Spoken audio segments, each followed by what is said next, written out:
Bonjour à tous, bienvenue sur canalturf.com. Nous allons passer en revue les deux quintés de ce week-end. Samedi, sur les l'hippodrome de Caen, une épreuve assez facile à déchiffrer, 4400 mètres à parcourir par des chevaux d'âge. Il y a à boire et à manger, même s'ils sont 18 au départ, répartis sur 3 échelons. Et dimanche, nous serons sur l'hippodrome de Saint-Cloud, avec un quintet traditionnel de Saint-Cloud, c'est le prix Jouvence, 3100 mètres à parcourir par de bons stayers. Allez, on attaque directement samedi avec ce prix de la ville de Caen, je vous le disais, ils sont 18 au départ. On peut déjà éliminer le 17 et le 18 qui rentrent tous les deux 50 mètres. Et ensuite, on va essayer de séparer le grain de livret. Il y a deux chevaux incontournables dans cette épreuve. Ce sont les bases absolues de tous vos jeux. On commence avec le 5, Quentin de l'Éclair. C'est Thierry Le Belair au sulky, on le connaît bien. C'est l'entraînement de Nicolas Catherine. Un concurrent qui reste sur 4 succès d'affilée. Il a gagné 5 de 6 dernières courses. Il est à l'aise à main droite. Il est engagé idéalement au premier échelon. C'est la base incontournable. Il devrait, sauf incident, s'imposer. 25 mètres derrière lui, une autre base, c'est le 10 Traders. Traders, vous le connaissez bien. C'est l'un des rares chevaux à avoir déjà battu Bold Eagle. On s'en souvient, c'était il y a un peu moins d'un an, en novembre très exactement, le prix Marcel Laurent à Vincennes. Mais bon, on pourra dire que c'était la course de sa vie ce jour-là et que Bold Eagle n'était sans doute pas dans sa robe de mariée. Donc deux bases, le 5 Quentin de l'Éclair, le 10 Traders. Ensuite, eh bien, on va passer en revue les autres concurrents de ce quintet. On commence avec l'As Trésor du Ténor du Passage, 10 ans, vous laissez tomber. Idem pour Théolé, il ne faut pas lui interdire puisqu'il est en forme de se classer 5e, ça va être à mon avis assez compliqué.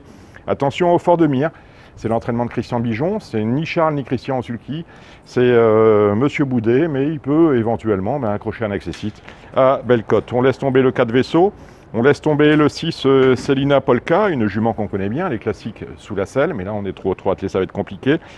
Céré Josselin a sa chance. Condition que Gabi Gélormini s'en serve bien, elle est en forme, elle reste sur 2 accessites, l'un à l'attelé, l'autre au monté. C'est intéressant. Visconti, on le connaît, c'est l'élevage de Bertrand de Folleville, il a fait carrière récemment chez la famille Goetz. Là, il vient de rejoindre les box de Franck Nivard.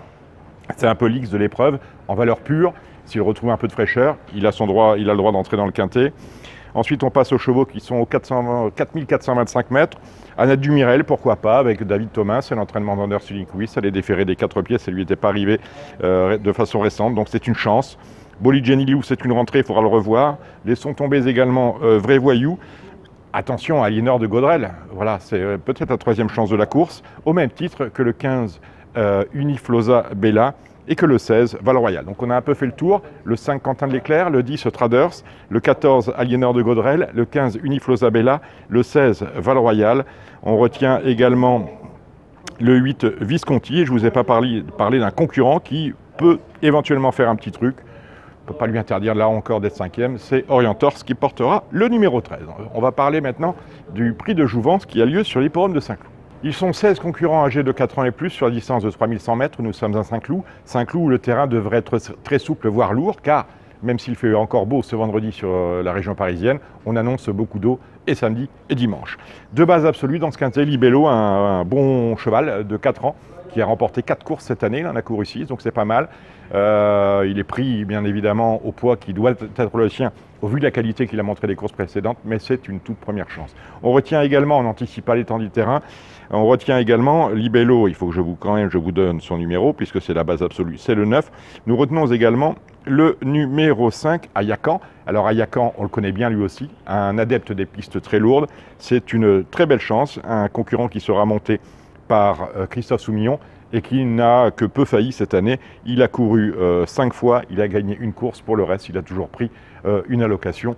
Donc c'est là encore un favori en béton. Donc de base, on va descendre ensemble les autres concurrents de ce quintet. Nous laissons tomber là ce Bonfire Heart. Astronomie Alfred a éventuellement une petite chance à faire valoir. La forme est là, il vient de s'imposer à ce niveau, mais il est pénalisé, on ne peut pas l'interdire. On retient le 3, Notedoro. Nous retenons Nardo, là encore, un concurrent qui s'est imposé au niveau des quintets et qui est capable de s'imposer, non de s'imposer, mais en tout cas de bien figurer. Dagobert Duke aura sans doute un petit problème de terrain. Le terrain lourd n'étant de mémoire pas fait pour lui plaire. King's Lynn, c'est Pierre-Charles Boudot, Francis Graffard à l'entraînement, on peut le retenir. Blue Diamond, le 10, nous le laissons de côté. Attention 11, Dark Desire, lui aussi devrait se plaire dans ce terrain, c'est l'entraînement de John Hammond.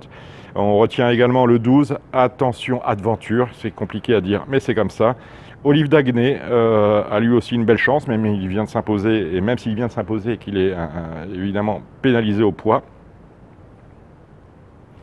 Et en bas de tableau, on peut également retenir les candidatures, j'y arrive, de Noble Galiléo et de Phèdre. Phèdre qui n'est pas en bas de tableau, je ne vous en ai pas parlé, mais ce Phèdre vient de faire des débuts intéressants dans la catégorie des handicaps. Il a, à mon avis, un avenir tout tracé dans cette catégorie. On fait attention à lui, c'est peut-être lui notre troisième base, aux côtés de Libello et de Ayakan.